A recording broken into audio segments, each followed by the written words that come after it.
Assalamualaikum warahmatullahi wabarakatuh. Saya Randi Samplawa, Taruna Politeknik Kelautan dan Perikanan Sorong. Di sini saya akan menjelaskan domestifikasi jenis ikan laut. Pendahuluan latar belakang. Domestifikasi adalah proses yang panjang dan tanpa akhir di mana hewan dari generasi ke generasi lebih beradaptasi dengan kondisi penangkaran dan manusia. Menurut sebagian besar penulis, hewan pelihara dibiarkan di penangkaran dan dengan demikian dimodifikasi dari nenek moyang liarnya sehingga lebih berguna bagi manusia yang mengontrol reproduksi dan pasokan makanannya. Awal domestifikasi di darat. Domestikasi di darat dimulai sekitar 12.000 tahun yang lalu. Selama ribuan tahun populasi hewan dimodifikasi oleh manusia dan terjadi perubahan perilaku, fisiologi, dan morfologi.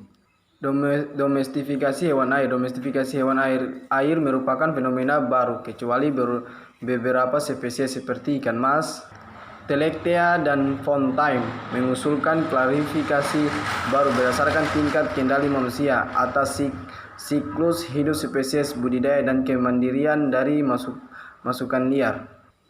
Tujuan untuk menganalisis evolusi produksi perikanan budidaya spesies ikan laut sejak tahun 1950 sekaligus memperbarui jumlah spesies per tingkat domestikasi sejak tahun 2009.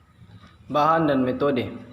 Sumber pusat data tentang perikanan dan dunia operasi aquaculture adalah Organisasi Pangan dan Pertanian PBB atau FAO. Data penangkapan ikan dan produksi aquaculture kembali ke tahun 1950. Database FAO adalah sumber informasi temporal yang tak ternilai tentang kuantitas, nilai, dan lokasi geografis produksi makanan laut global. Namun muncul kekhawatiran dalam 2 dekade terakhir tentang kualitas data, terutama karena kurangnya kejelasan dan transparansi dalam hal apa yang dilaporkan dan tidak sebagai budidaya. Tingkat domestikasi untuk semua spesies ikan laut yang terdaftar di FAO pada tahun 2013 sama dengan yaitu 100 spesies ditentukan berdasarkan untuk spesies yang sudah ada di database pada tahun 2009 yaitu 87 spesies dan pada literatur untuk spesies baru sama dengan 17 spesies. Hasil pembahasan. Pertama, evolusi produksi aquaculture ikan laut global produksi. Pertama, meningkatnya ikan laut global sedikit dari tahun 1950 sampai awal tahun 1970-an. Kemudian diproduksi terus meningkat hingga tahun 1990-an. Akan tetapi, separuh produksi tidak teridentifikasi pada tingkat spesies dalam database FAO. Pada tahun 2013, produksi ikan laut global mencapai lebih dari 2,2 juta ton, yang mewakili sekitar setengah produksi ikan diadromous dan sekitar 6% dari produksi ikan air tawar. Produksi ikan laut terutama di Asia sebesar 83,1%, diikuti oleh Eropa 9,2% dan Afrika 7,1%. Yang kedua, hasil evolusi jumlah spesies ikan yang dibudidayakan dan didomestifikasi. Jumlah spesies yang dibudidayakan meningkat tajam dalam beberapa dekade terakhir hingga mencapai 65 pada tahun 2013. Sejak pertengahan 1990-an, jumlah meningkat 2 kali lipat. Perbandingan antara 2009 dan 2013 menunjukkan bahwa 87 spesies terdaftar pada 2009 dan 100 pada 2013. Tingkat domestikasi spesies laut berkisar antara 1 sampai 5. Tingkat domestikasi untuk masing-masing spesies disajikan dan hanya sedikit perbedaan antara tahun 2009 dan 2013. Setelah itu masuk dalam diskusi evolusi produksi budidaya ikan laut. Budidaya organisme akuatik termasuk ikan, kerang, dan moluska adalah produksi pangan yang tumbuh paling cepat secara global dengan meningkatkan produksi sekitar 9,3% per tahun sejak 1985. Pada tahun 2012, produksi perikanan budidaya telah mencapai 66,7 juta ton.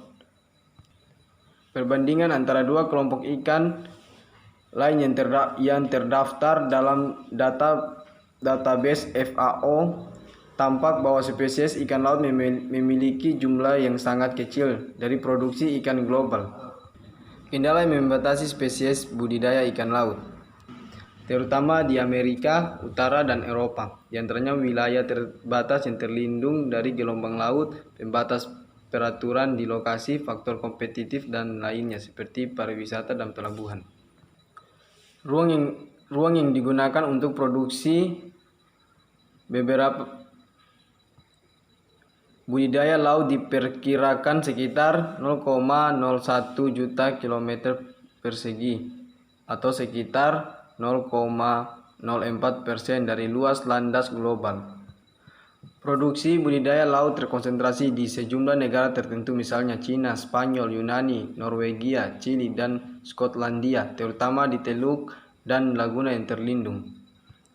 Budidaya laut menghadapi hambatan utama terkait ketersediaan, kesesuaian dan biaya pakan, ketersediaan ruang, dan dampak lingkungan yang merugikan yang harus diatasi jika budidaya laut ingin menjadi komponen utama produksi pangan global. Selanjutnya, diskusi evolusi jumlah spesies laut yang dibudidayakan dan domestikasi. Jumlah spesies laut yang dibudidayakan telah meningkat pesat dalam beberapa dekade terakhir, seperti yang diamati pada kelompok ikan lainnya. Siklus hidup spesies ini telah ditutup di penangkaran tanpa perlu menggunakan input liar, dan untuk 3 diantaranya program pemulihan telah dikembangkan, 5 untuk Giltlead, 3 untuk Laut Eropa Bass, 2 untuk turbot. Level domestifikasi ini hanya berdasarkan pada stok yang didomestifikasi atau ditingkatkan secara genetik. Pencapaian siklus hidup penuh di penangkaran selama beberapa generasi yang kemudian bisa disebut ikan peliharaan. Dengan demikian muncul kemajuan penting dalam penguasaan kelestarian dan peningkatan produksi. Domestifikasi spesies baru adalah proses yang panjang dan sulit yang membutuhkan antara lain manajemen induk tinggi, perkembangan gonad dan gamet, ovulasi atau oviposisi pada betina dan ejakulasi sperma. Oleh karena itu, domestikasi membutuhkan akses ke keterampilan, pengetahuan teknologi tertentu, dan pendanaan publik dan swasta jangka panjang. Hal ini disebabkan oleh persaingan antara kedua sumber ini, karena ikan tangkap liar biasanya dapat dijual dengan harga yang relatif rendah, tetapi tidak dapat dibudidayakan dengan harga serendah ini untuk mendapatkan keuntungan. Metode produksi ini yang dikenal sebagai aquaculture berbasis penangkapan, terdiri dari individu yang tumbuh dan mengemukakan yang dipindahkan dari populasi liar. Upaya yang harus dilakukan yaitu untuk meningkatkan produksi yang dapat diandalkan, tidak tergantung pada input liar, dan kemudian meningkatkan sifat yang diinginkan melalui pemulihan selektif. Spesies laut yang terdaftar di FAO pada tahun 2013 tidak lagi diproduksi dan 50% lebih memiliki produksi kurang dari 1.000 ton. Alasan utama spesies baru unggul yaitu banyak upaya dengan spesies baru gagal adalah bahwa upaya prematur untuk mengembangkan perusahaan industri didasarkan pada spekulasi yang terlalu optimis tentang permintaan pasar, bukan pada pengetahuan biologi dan teknis dan informasi yang memadai tentang kelayakan ekonomi. Perbandingan antara domestikasi hewan darat dan domestikasi hewan laut, dan khususnya spesies ikan laut, merupakan fenomena terkini. Pertumbuhan dan masa depan dan berkelanjutan budidaya laut sebagian akan bergantung pada kemampuan kita untuk menjinakkan dari spesies yang saat ini dibudidayakan dan baru. Terima kasih, itu saja yang bisa saya jelaskan tentang domestikasi spesies ikan laut. Kurang lebihnya saya memohon maaf. Wassalamualaikum warahmatullahi wabarakatuh.